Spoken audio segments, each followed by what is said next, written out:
Nós vamos hoje dar continuidade a terceiro capítulo aí, né? Terceiro módulo, terceira unidade, que aí vai começar falando do sermão. Deixa eu fazer um breve resumo aqui do que nós aprendemos, inclusive alguns irmãos não estiveram na primeira aula, mas é só um resumo bem breve. Então, lembrando que a homilética é a arte de pregar, né? É o prático, seria a parte prática da execução do sermão, da preparação do sermão, da explanação da palavra de Deus. Então, a parte prática de você pregar, ministrar, é a homilética. Por isso que você vai ouvir muito pouco versículo bíblico hoje, porque nós vamos fazer o prático, tá? Como desenvolver o sermão, Por que tem irmão que ele prega, você já viu? Tem irmão que ele prega uma mensagem até profunda, mas não causa impacto. Já viu? Já aconteceu com você também, você está ouvindo alguém pregar, e de repente ele sabe que ele vai durar meia hora o sermão dele. Você olha no relógio e fala assim, nossa, ainda falta 20 minutos. Já aconteceu ou não? Com todo mundo aqui, eu acho que rapaz, ele vai falar mais tudo isso ainda. Que aquele sermão parece uma espada, né? Longa e chata, né? Uma gravata, longa e chata. Você fala, rapaz, ele não vai... Agora, você já aconteceu também de a pessoa acabar de pregar e você dizer, nossa, eu ficaria a noite inteira escutando, não é? O que faltou? Alguma coisa faltou, tá? Todo mundo pode pregar. Cada um é lógico que vai ter o seu... Porque pregação, irmãos, é que nem escova de dente, né? A arte de desenvolver o sermão é que nem escova de... Cada um tem a sua. Tá? Então, cada um tem o seu estilo, mas não importa se... O importa é que aquela mensagem, aquela palavra, ela tem que ficar no coração da pessoa. Ele tem que sair dali remoendo aquela palavra tem que ficar queimando dentro dele, né? Mas por que isso muitas vezes não acontece? Não acontece porque não tem alguns requisitos que nós vamos falar durante essa aula, e a aula ainda que está faltando, que já está sendo falado, né? Então vamos lá. Nós já aprendemos aqui, né, que a homilética, a arte da fala, ela influencia tanto que políticos chegam a ganhar eleição através de uma boa prédica. Eu contei aqui, vou repetir para os irmãos que não estavam, que lá no Belenzinho, em São Paulo, 2 pastores tinham falado pela manhã, e um homem que eu sempre admirei a oratória dele, não sei se você já chegou, mas eu não admirava a vida dele, a vida como político, mas a oratória dele eu sempre admirei, que é o Paulo Maluf.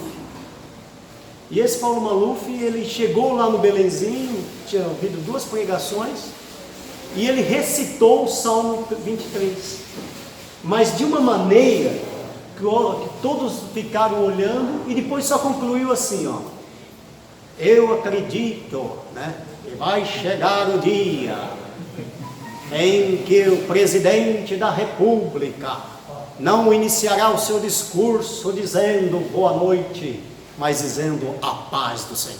Quando ele disse aquilo, os irmãos, ganhou todo mundo ali, falou, nossa, é isso mesmo que nós queremos, é isso aí que nós queremos. Então, é a oratória. Tem pessoas que ele tem uma excelente oratória, mas isso tudo tem que se desenvolver, né? A pessoa desenvolve a oratória. Josué Guion, vocês conhecem, né? Um pregador famoso, Josué Guion, que nasceu no Rio Grande do Sul. Ele chegou a falar no Kremlin, ele chegou a falar na maior igreja do mundo, depois em Oxum, na Coreia, em tantos outros lugares. E como ele começou? Ele disse que ele começou lá no campo, ele pegava uns cabos de vassoura, ele morava na roça, e pegava melancia e colocava as melancias nos cabos de vassoura e pregava, fazia um furinho no olho e pregava para as melancias, como se estivesse pregando para um auditório. E ele chega até a brincar dizendo assim, melancias duras de coração, nunca se converteram. Mas é uma técnica que ele usou para perder a timidez, para desenvolver o seu sermão. Eu já utilizei diferente, eu fechava dentro do quarto e cheguei, Eu tinha 14 anos de idade, vocês têm que me perdoar por isso, porque eu tinha 14 anos de idade. Eu cheguei a fazer uns cartazes, peguei recorte de jornal, ponhava o rosto das pessoas assim, e ficava olhando para as pessoas e pregava dentro do quarto. Ali eu via onde eu enroscava no sermão, né? Hoje eu uso uma técnica diferente. Quando eu vou pregar, o que eu faço? Eu chego para o irmão e falo, estou pensando em pregar isso, e começo a falar para ele o que eu quero pregar. Ali eu já vou vendo aonde que eu estou errando, já lembro do versículo para anotar, e estou desenvolvendo, estou pregando o meu sermão, na verdade. Eu já estou falando o meu sermão. Eu falo, estou pensando em pregar isso, eu vou pregar isso, estou falando e já estou desenvolvendo o sermão. É uma maneira, são técnicas que você usa, cada um tem a sua, que você pode utilizar no sermão, tá? E essa é uma recomendação muito boa. Se você nunca pregou, vai pregar. Prega primeiro sozinho. Às vezes eu vou pregando dentro do carro. Eu vou falando o sermão dentro do carro. Porque às vezes é um sermão novo, o tema daquele congresso é isso, né? E outra, irmãos, já vamos falar isso. Se você vai pregar e é um congresso, os irmãos oraram. Oraram o ano inteiro para Deus dar um tema.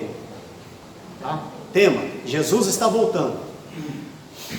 Oraram. Aí os louvores falam sobre Jesus está voltando. A palavra inicial fala que Jesus está voltando. O irmão vai orar, fala volta Jesus. O teatro fala que Jesus está voltando. Aí você vai pregar, fala sobre o quê? Fala sobre, hoje eu quero pregar sobre a família, como ter uma boa família. Sobre o Jonas, né? Então, vamos falar sobre missões, né? Não, irmão, preparou, porque a pessoa não se preparou, falta de preparo, não desenvolveu o sermão, né? E a igreja fica frustrada, dá a impressão até que Deus não revelou para eles, que não era, o tema foi desenvolvido em cima daquilo, então fala em cima daquilo, tá? Que foi programado. E já aproveitando, falando de homilética, dentro da homilética tem uma palavra aí. Qual é a palavra? Vamos pegar aqui, ó. Ética. Ética. Você que está, eu sei que se você está aqui, você está se preparando para ser ou um professor de escola dominical, ou amanhã tem um núcleo de teologia como esse, ou para pregar para um pequeno grupo em casa, alguma coisa você vai utilizar, não é, Ricardo? Então, é o seguinte, ética, irmão, é tudo. Isso faz parte do bom pregador. Dê uma saudação. O que é uma saudação? Saudação é geralmente para uma pessoa que vem de fora tal, e ele vai fazer o quê? Ele vai dizer, vai trazer uma saudação de alguém, do pastor que enviou ele ali e tal, ele vai falar, lê um versículo da Bíblia e fala por que o pastor não veio, o que ele está representando, o que ele está fazendo ali e tal, e mostra um versículo, pronto, 5 minutos, está ótimo, não está? Irmão, dá uma, né? Traz aqui uma pequena palavra, tá? Aí você vai trazer uma palavra. O que é uma palavra? 10 minutos, no máximo. Se você é de casa, 5 está ótimo. Se é de fora, 10 minutos. Tem um irmão que ele foi deu a oportunidade para dar uma palavra e ele já avisou, depois vamos ouvir o pregador que veio em tal lugar. O irmão falou 28 minutos, eu contei no relógio. 28 minutos.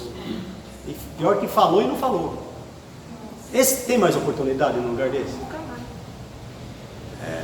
Pregação. Se você vai pregar, se é na sua igreja, você está acostumado a pregar, 25 minutos tá bom. Por aí, pastor Marinho, não é? 20, 25 minutos, meia hora no máximo. Todo mundo está. Agora, ver um pregador de fora, trouxe ele lá, você vai dar 10 minutos para ele? Aí, prega uma hora, se ele é um bom pregador, traz uma hora de palavra. E aproveita que ele está ali. Agora, você está acostumado ali, todo dia, meia hora você está ótimo você falar, né? 25 minutos, diga 5 ali. Eu me lembro que também eu fui representar um pastor lá em Araraquara. Chegando lá, havia 12 pastores representando um pastor presidente ou sendo pastor presidente. O pastor que estava dirigindo o culto, que era um culto de aniversário, de ação de graças, falou, olha, eu quero dar uma rápida oportunidade para todos aqui, que era só para eles, mas tem que ser rápido, irmãos, tem que ser rápido. Aí um falou, gastou 5 minutos, o outro gastou uns 7, o outro gastou uns 10. Aí eu peguei o microfone e falei, olha, eu vim aqui representar o pastor tal, ele não pôde estar presente, pede perdão porque é motivo de viagem. Vou ler um versículo aqui da palavra dele. Li o versículo. A hora que eu entreguei o microfone, ele falou: isto é um obreiro ensinado. Esse obreiro é ensinado. Parabéns. Não foi melhor?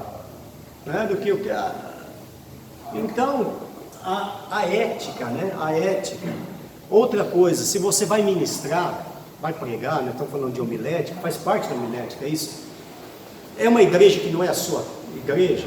Pergunta para ele: pastor, quanto tempo eu tenho? Se tira 10 minutos, prega 10 minutos. Você já tem que entender que se o seu sermão tiver que durar 10 minutos, você tem que programar ele para 10 minutos e para 1 hora. Tá? Eu já cheguei a pregar num local, minha esposa está aí de testemunha, que eu preguei 3 horas e 10 minutos. 3 horas e 10 minutos. Uma vigília 24 horas, 5 da manhã. A vigília começou ao meio-dia do sábado e terminou no meio-dia do domingo. Mas eu já estava acordado desde as 6. E já era 5 da manhã, ou seja, já fazia praticamente 24 horas que eu estava acordado, e a maioria do que estava ali também. Falei: então não posso, eu tenho que trazer um sermão que esse povo vai ficar acordado. Senão, 5 da manhã é o horário que mais dá sono.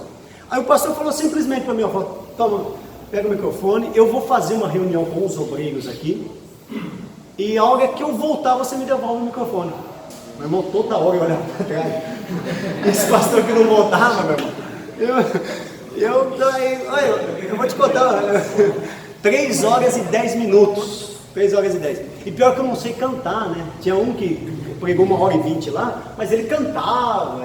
Eu não sei, se eu cantar, todo mundo corre, eu tinha que pregar mesmo. Aí se você não tem bagagem, o que você faz? Não é dessa.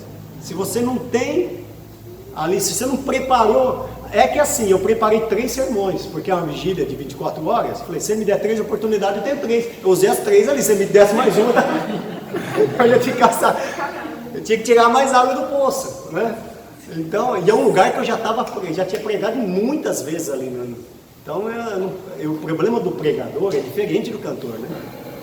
Eu fui no local que o cantor cantou no mesmo dia 3 vezes o mesmo louvor. Prega 3 vezes a mesma mensagem para você ver. O que acontece?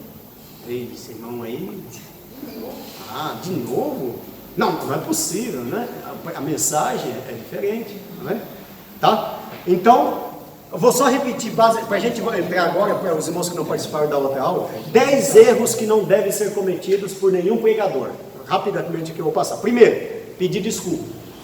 Começa pedindo desculpa: vocês me perdoam que cheguei atrasado, vocês me perdoam porque não sei o quê, me perdoam porque eu não li muito livro, me perdoam que eu não... Não, já é um erro que, né? Segunda coisa, ficar falando de si mesmo. Gasta 10 minutos falando: olha, eu estive na África, eu estive não sei na onde, eu sou o diretor tal, eu sou fundador, eu sou não sei o quê.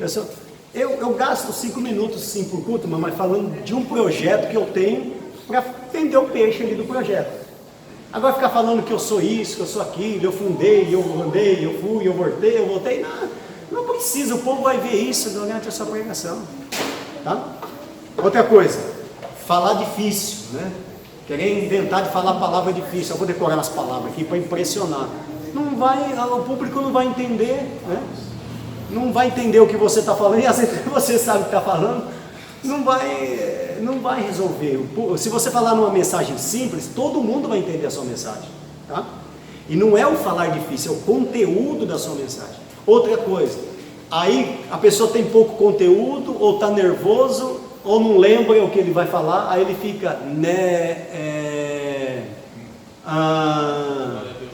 glória a Deus, aleluia. Aí, ou se não fala em língua estranha, é falta de preparo. É melhor você ficar em silêncio e ficar lá, né? Aí falam, o an e o é o pior. Ou sabe, né? Sabe, irmãos? Aí, irmão, sabe? Ou né? O né, irmão. Outra coisa que o pessoal fala muito, muitas das vezes.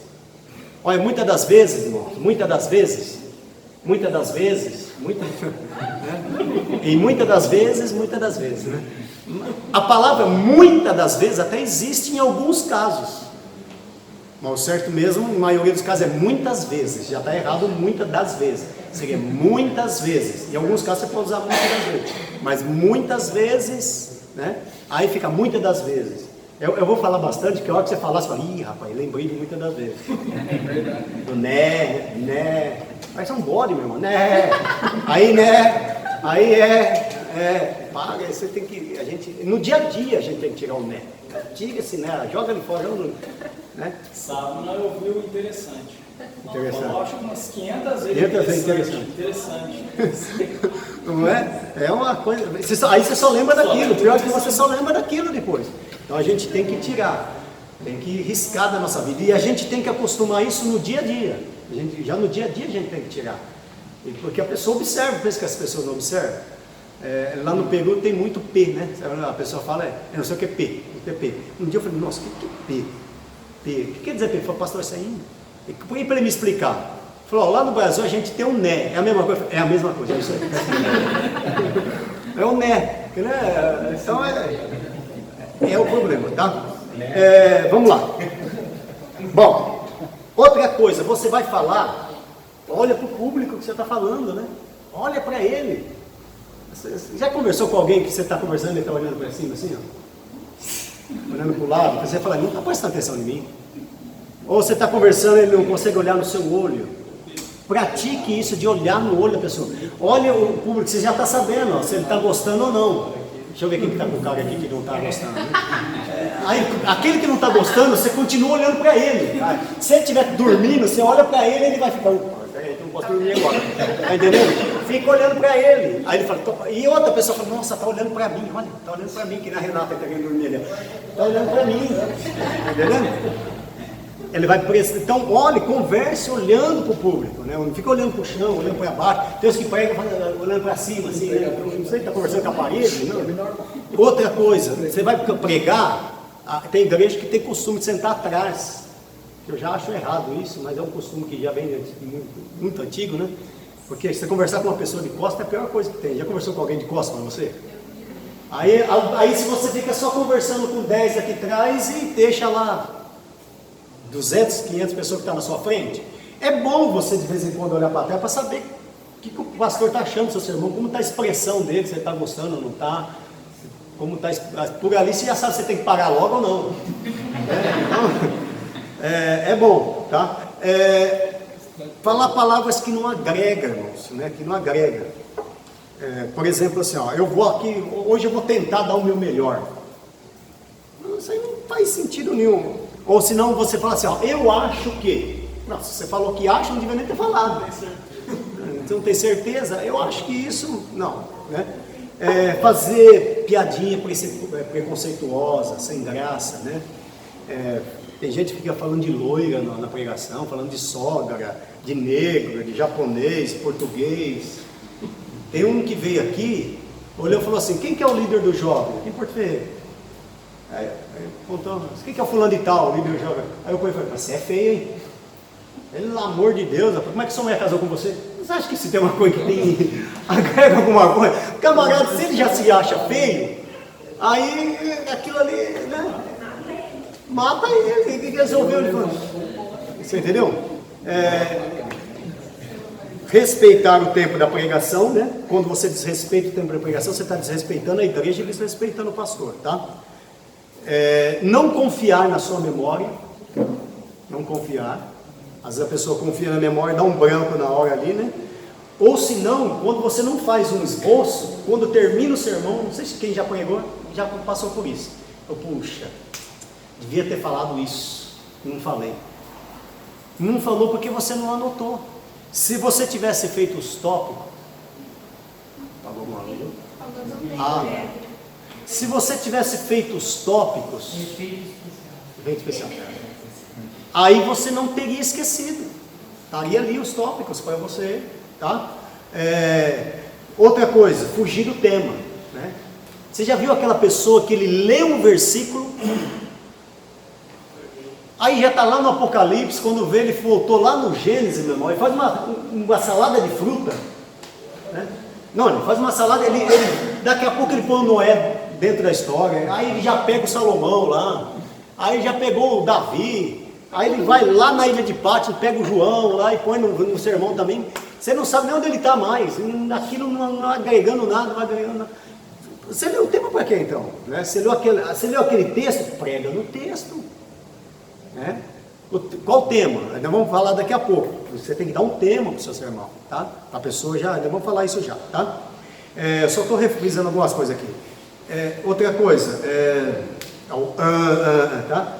Eu falei voz de abajur, né? Eu falei aqui, não falei? Voz de abajur. O que é voz de abajur? O senhor não estava, né, pastor Cícero? Por isso que eu estou falando para o senhor. O que é a voz de abajur? Por exemplo, eu vou pregar, trazer um sermão para a igreja, culto de jovens, né? Congresso de jovens, eu começo.